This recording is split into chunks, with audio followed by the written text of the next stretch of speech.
السلام عليكم ومرحبا بكم. اليوم جبت لكم طبق رمضاني جزائري، يعني جميع العائلات الجزائرية يديروه في رمضان.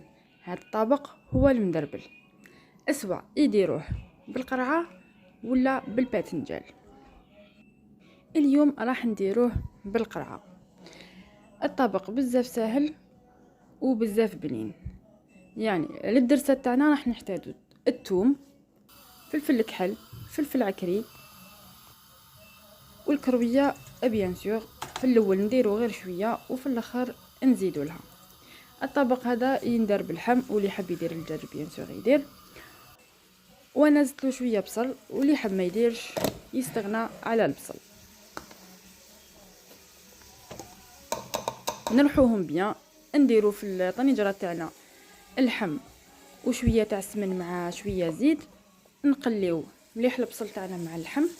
من بعد نضيفو مغرفه صغيره ديال الطوماطيش المصبره ولي زيبيس اللي قلت لكم عليها، فلفل عكري، الملح، الفلفل الكحل وشويه ديال الكرويه.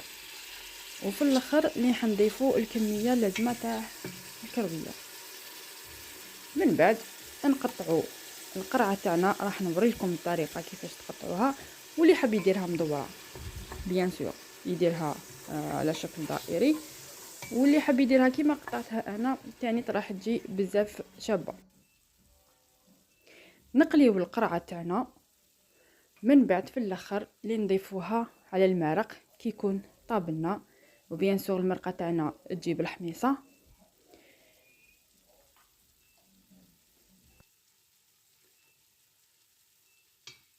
ما نطولش عليكم، كيما تعرفوا في كامل الفيديوهات تاعي ما نهضرش بزاف، يعني خليكم تشوفوا الفيديو حتى الاخير، راه فيه الطريقه كيفاش ديروا كامل هذا البلا.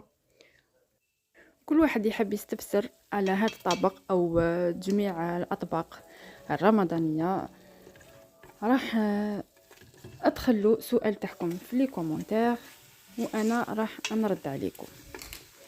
ان شاء الله تشاركوني في القناه تاعي. هذا رمضان راح ندير لكم بزاف اطباق اللي يديروها الجزائريين بلا ما ننساو الشوربه والبوراك.